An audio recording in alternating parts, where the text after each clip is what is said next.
Assalamualaikum warahmatullahi wabarakatuh. Perkenalkan, nama saya Nur Hasanah Novianti dari Prodi Manajemen Reguler Plus dengan nomor NIM 28921500265 ingin membahas tentang hukum perusahaan.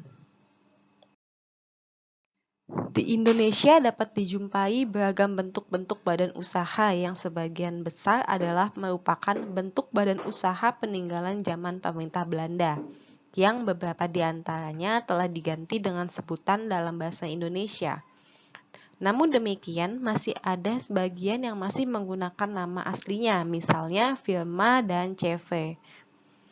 Hukum organisasi perusahaan di Indonesia memiliki sumber hukum sebagai berikut. Yang pertama, Kitab Undang-Undang Hukum Perdata atau KUHP-DT yang dikenal dengan nama Burgerlich Wetboek atau BW yang diberlakukan sejak tahun 1874.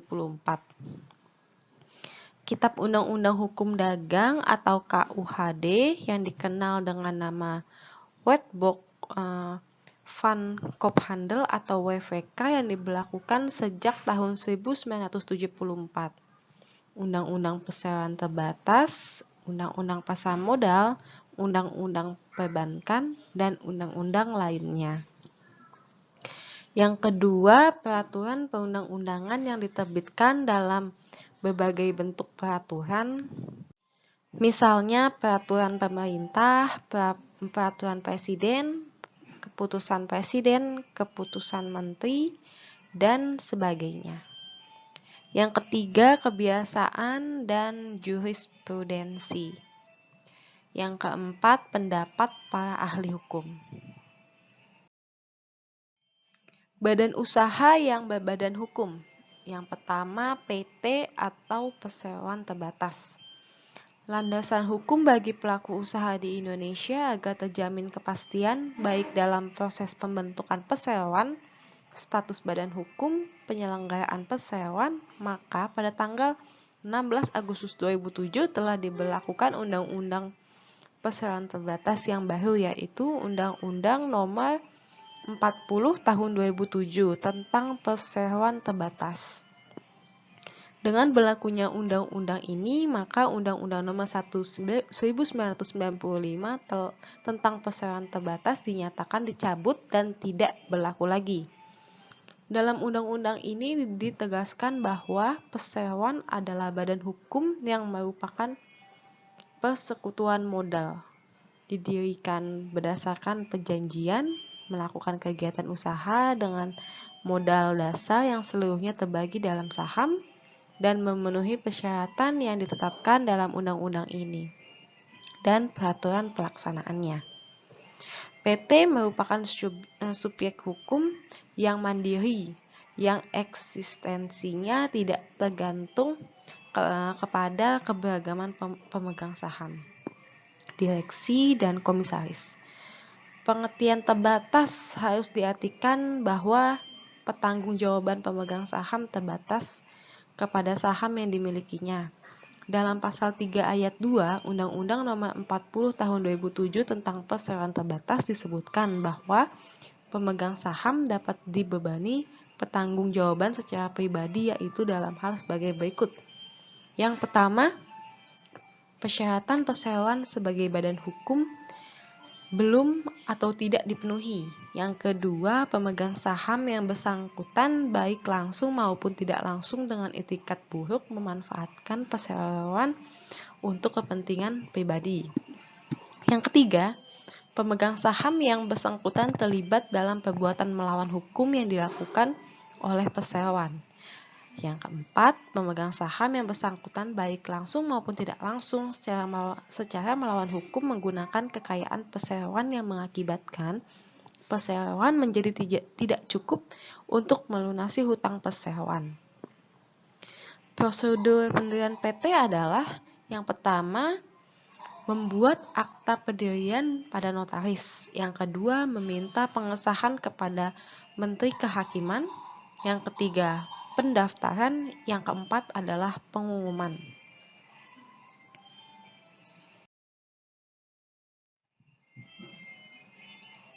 Hal-hal yang minimal harus dimuat dalam anggaran dasar suatu PT, yaitu antara lain nama dan tempat kedudukan perseroan, maksud dan tujuan, jangka waktu berdiri, besar modal dasar, modal yang ditempatkan dan modal yang disetor, jumlah saham serta klasifikasinya, susunan, jumlah dan nama direksi, dan nama komisaris, tata cara penggunaan laba dan pembagian dividen.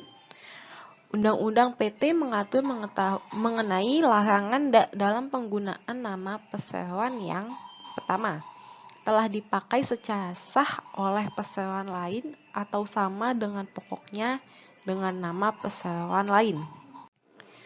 Yang kedua, bertentangan dengan ketertiban umum dan kesusilaan.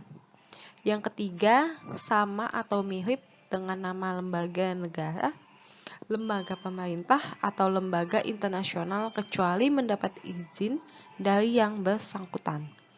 Yang keempat, tidak sesuai dengan maksud dan tujuan serta kegiatan usaha atau menunjukkan maksud dan tujuan perseroan saja tanpa nama diri. Yang kelima, terdiri atas angka atau rangkaian angka, rangkaian huruf yang tidak membentuk kata, atau mempunyai arti sebagai perseroan, badan hukum, atau persekutuan perdata. Perseroan terbatas merupakan perseroan modal, sehingga modal yang dibagi-bagi atas saham berupa ciri-ciri mendasar suatu PT yang mengenai adanya 3 macam modal, yaitu yang pertama, modal dasar, yaitu yang harus disebutkan dalam anggaran dasar dan modal tersebut yang dibagi atas saham-saham. Yang kedua, modal ditempatkan, yaitu modal yang dijanjikan pada waktu pendirian minimal 25% modal dasar telah ditempatkan. Yang ketiga, modal yang disetor.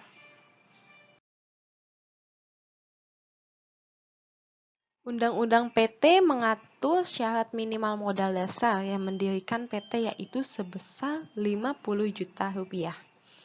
Penambahan modal perseroan dilakukan berdasarkan persetujuan RUPS. Seluruh saham yang dikeluarkan untuk penambahan modal harus terlebih dahulu ditawarkan kepada setiap pemegang saham, seimbang dengan kepemilikan saham yang sama, kecuali apabila pengeluaran saham yang pertama ditujukan kepada karyawan perseroan, yang kedua ditujukan kepada pemegang obligasi atau efek lain yang dapat dikonversikan menjadi saham yang telah dikeluarkan dengan persetujuan RUPS. Yang ketiga dilakukan dalam rangka reorganisasi atau restrukturisasi yang telah disetujui oleh RUPS. Dalam suatu perseroan, saham dapat diberikan hak kepada pemiliknya untuk yang pertama, menghadiri dan mengeluarkan suara dalam RUPS. Yang kedua, menerima pembayaran dividen dan sisa kekayaan hasil likuidasi.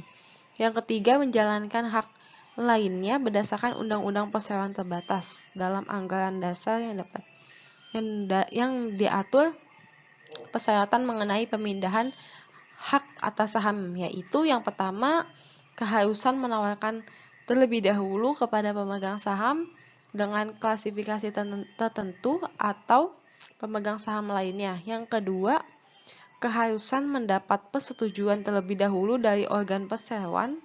Yang ketiga, keharusan mendapat persetujuan terlebih dahulu dari instansi yang berwenang sesuai dengan ketentuan peraturan perundang-undangan. Dalam Undang-Undang PT tersebut diatur pula bahwa hak derivatif dimaksud diberikan kepada satu orang pemegang saham atau lebih yang bersama-sama mewakili minimal 1 sampai 10 bagian dari jumlah seluruh saham dengan suara yang sah. Selanjutnya, direksi adalah organ perseroan yang bertanggung jawab penuh atas pengurusan perseroan untuk kepentingan dan tujuan perseroan serta mewakili perseroan baik di dalam maupun di luar pengadilan sesuai dengan ketentuan anggaran dasar. Lalu kita lanjut ke perseroan terbatas atau persero. Persero adalah badan usaha milik negara atau BUMN yang dibentuk berdasarkan Undang-Undang Nomor 9 Tahun 1969 yang berbentuk perseroan terbatas atau PT, yang seluruh atau paling sedikit 51% saham yang dikeluarkannya dimiliki oleh negara melalui penyataan modal secara langsung. Persero didirikan dengan maksud dan tujuan untuk mencari keuntungan.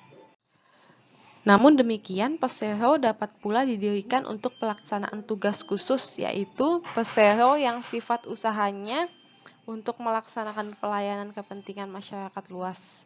Di samping itu, dalam hal adanya kebutuhan masyarakat luas yang mendesak, pemerintah dapat pula menugaskan suatu persero melaksanakan fungsi pelayanan kepemanfaatan umum. Termasuk dalam fungsi tersebut, pelayanan kemanfaatan umum adalah pelaksanaan program kemitraan dan pembinaan usaha kecil dan koperasi. Selain organ persero, pihak lain manapun dilarang turut melakukan atau campur tangan adalah tindakan atau arahan yang secara langsung memberi pengaruh terhadap tindakan pengurusan persero atau terhadap pengambilan keputusan direksi. Hal ini berlaku pula bagi departemen dan instansi pemerintah lainnya, karena kebutuhan dana departemen dan instansi pemerintah telah diatur dan ditetapkan secara tersendiri. Lalu kita lanjut ke yayasan. Yayasan pada prinsipnya didirikan dengan maksud dan tujuan membantu masyarakat atau bersifat sosial yang berbentuk badan atau lembaga non-profit.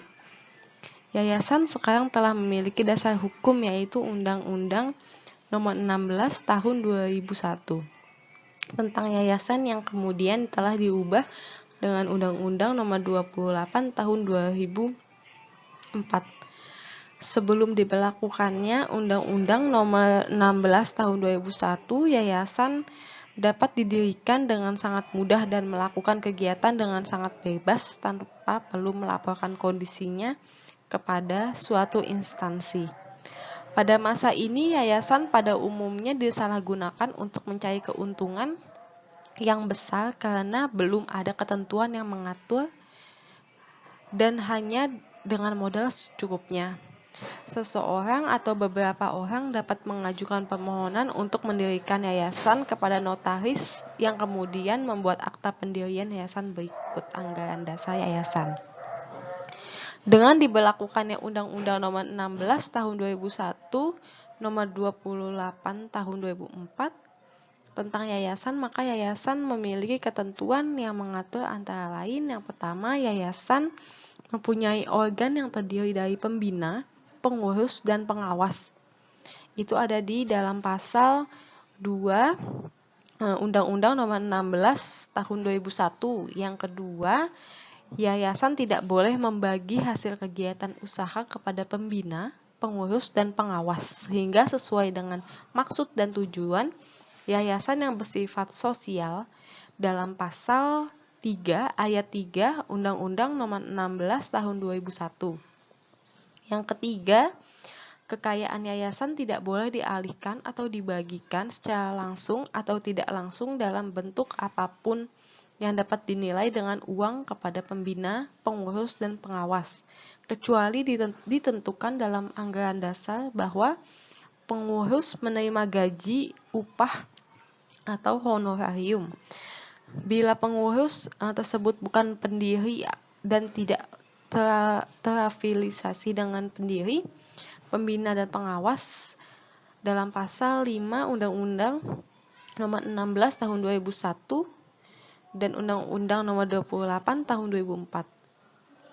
Yang keempat, anggota pembina, pengurus, dan pengawas yayasan dilarang merangkap sebagai anggota direksi atau pengurus dan anggota dewan komisaris atau pengawas dari badan usaha yang didirikan oleh yayasan. Itu ada di dalam pasal 7 ayat 3 Undang-Undang Nomor 16 Tahun 2001.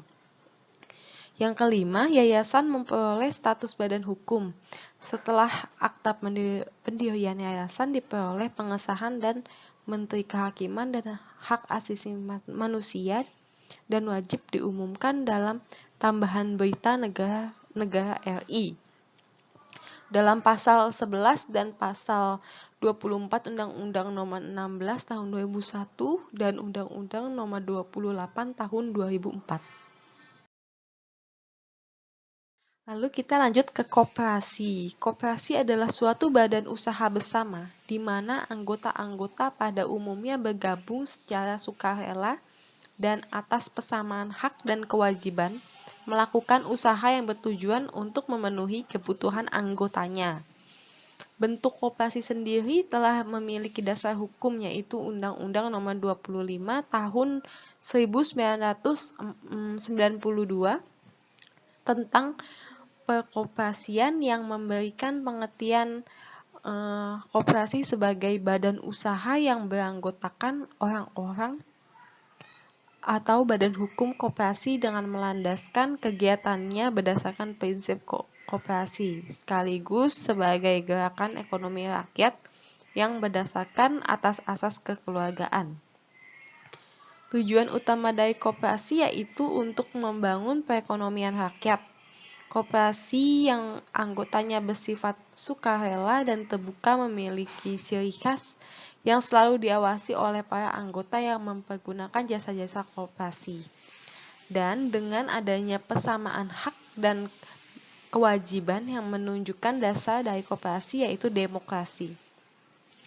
Mengenai pembentukan, koperasi dibagi menjadi dua koperasi, yaitu koperasi primer yang dibentuk oleh minimal 20 orang dan koperasi sekunder yang terbentuk minimal 3 koperasi.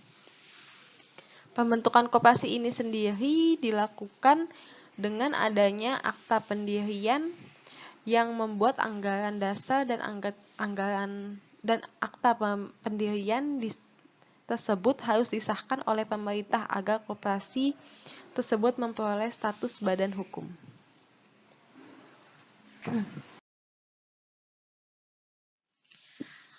Nah, ini badan usaha yang tidak berbadan hukum. Yang pertama itu ada persekutuan perdata. Persekutuan perdata diatur dalam pasal 1618 sampai 1652 KUH Perdata.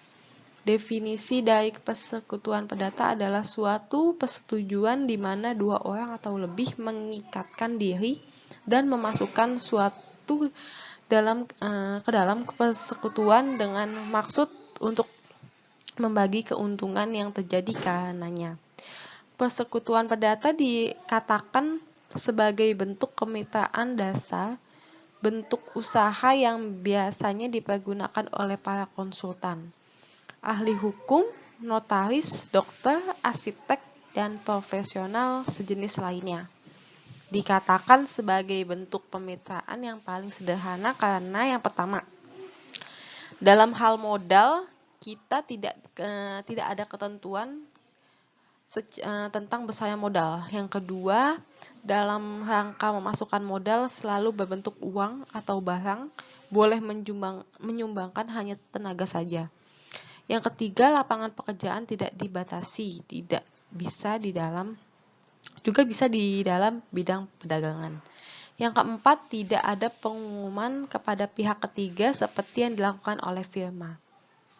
Persekutuan perdata dapat didirikan melalui perjanjian yang sederhana dan tidak ada pengajuan formal atau tidak diperlukan adanya persetujuan pemerintah.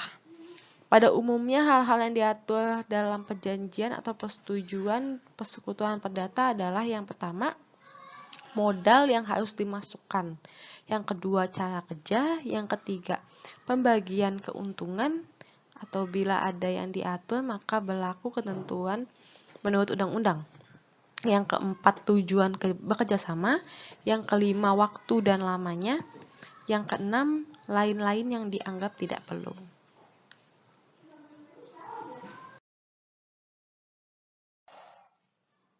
Kita lanjut ke firma. Firma adalah bentuk pemitraan yang umumnya digunakan dalam bidang komersial, seperti usaha perdagangan dan pelayanan.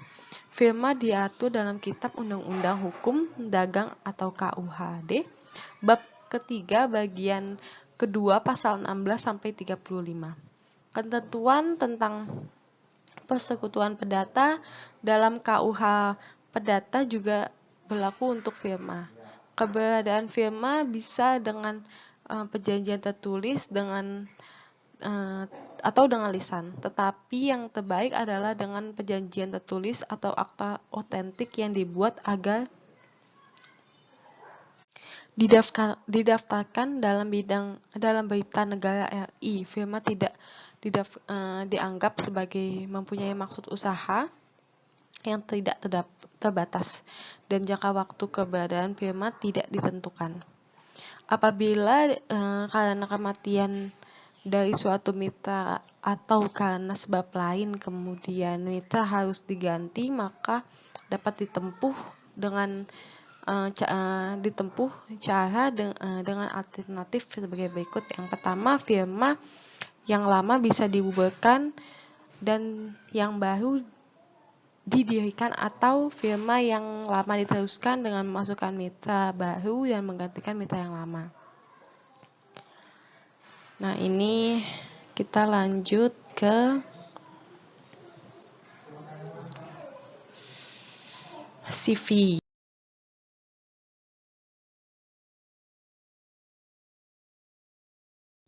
CV bisa disebut juga perseroan komanditer, adalah suatu perusahaan yang didirikan oleh satu atau beberapa orang secara tanggung jawab dengan keseluruhan, dan tanggung jawab secara solider dengan satu orang atau lebih sebagai pelepas uang. CV adalah pemitraan yang terdiri dari satu atau lebih mitra biasa atau lebih mitra diam atau komanditer yang secara pribadi bertanggung jawab untuk semua utang pemitraan. Mitra komanditer kontribusinya hanya modal untuk pemitraan dan bertanggung jawab hanya sebesar kontribusinya. Pendirian suatu CV bisa dilakukan secara tertulis atau secara lisan, baik dengan akta otentik maupun di bawah tangan.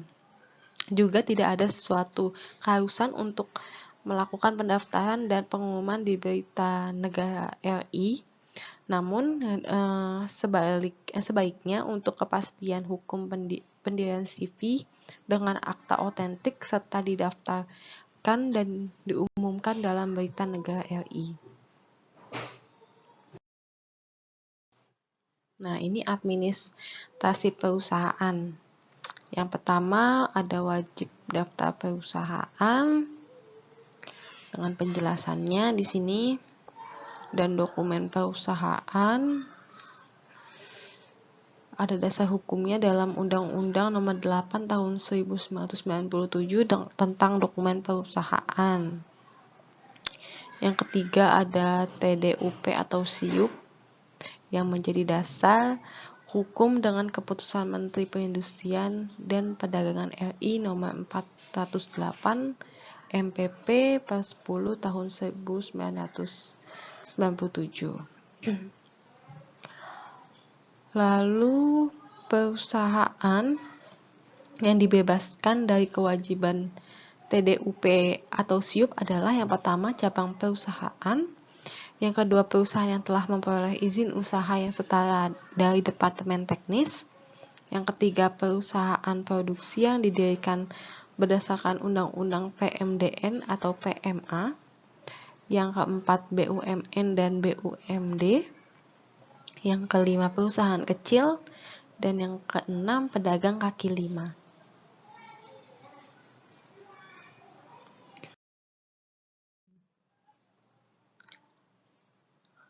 Setiap perusahaan yang telah memperoleh TDUP atau SIUP dalam jangka waktu 3 bulan wajib mendaftarkan perusahaannya sesuai Undang-Undang Nomor 3 Tahun 1982 tentang WDP.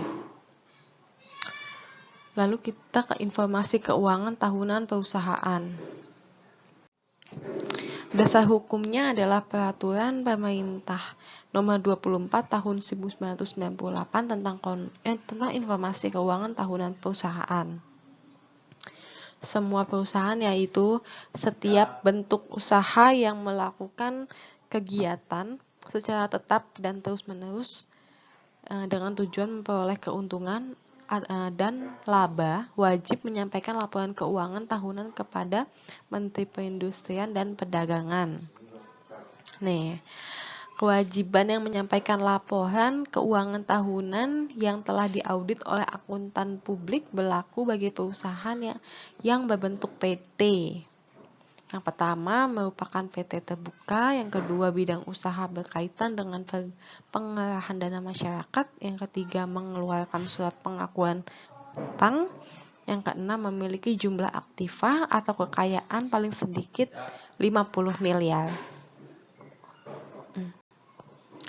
Lalu di sini ada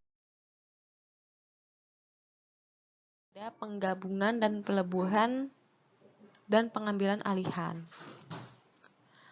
Dalam Undang-Undang Nomor 40 Tahun 2007 tentang PT pada pasal 122 sampai 137 diatur mengenai penggabungan atau merger, peleburan atau consolidation, pengambilan atau acquisition, dan pemisahan atau spin-off.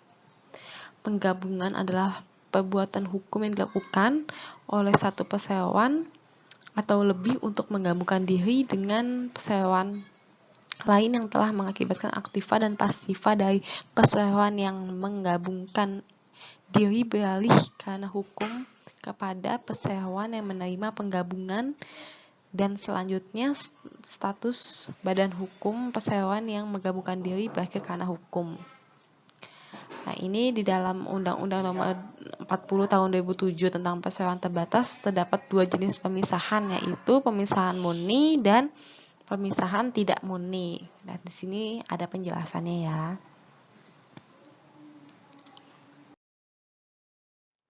Nah, ini ada kepailitan. Jadi semua kekayaan sedangkan yang dapat dinyatakan pailit adalah seorang debitor yang sudah menyatakan tidak mampu membayar utang-utangnya lagi, yang dapat dinyatakan atas yang pertama permohonan debitor sendiri, yang kedua permohonan satu atau lebih kreditornya, yang ketiga pailit harus dengan keputusan pengadilan, yang keempat pailit bisa atas permohonan kejaksaan atau kepentingan umum, yang kelima dalam hal debitor adalah bank, maka permohonan penyataan pailit hanya dapat diajukan oleh Bank Indonesia atau BI. Yang keenam, debitor adalah perusahaan efek, bursa efek, lembaga clearing dan peminjaman, lembaga penyimpanan dan penyelesaian, maka permohonan penyataan pailit hanya dapat diajukan oleh Badan Pengawas Pasar Modal atau Bapepam. Yang ketujuh, debitor adalah perusahaan asuransi, perusahaan reasuransi, dana pensiun, atau badan usaha milik negara yang bergerak di bidang kepentingan publik, maka permohonan penyataan pailit hanya dapat dilakukan oleh Menteri Keuangan. Lalu ini ada akibat pailitnya. Akibat pailit dengan jatuhkannya putusan pailit oleh pengadilan kepada debitor, maka yang pertama debitor kehilangan semua haknya untuk menguasai dan mengurus atas kekayaan harta bendanya, baik menjual, menggadai, dan lain sebagainya, serta segala sesuatu yang diperoleh selama kepailitan sejak tanggal putusan penyataan pailit diucapkan. Yang kedua, utang-utang baru tidak lagi dijamin oleh kekayaannya. Yang ketiga, untuk melindungi kepentingan kreditor selama putusan dan permohonan penyataan pailit belum diucapkan, kreditor dapat mengajukan permohonan dengan pengadilan untuk meletakkan sita jaminan terhadap sebagian atau seluruh kekayaan debitor atau menunjukkan kurator, sementara untuk mengawasi pengelolaan usaha debitor yang pembayaran kepada kreditor, pengalihan atau penggunaan kekayaan debitor yang dapat kepelitan merupakan wewenang kurator.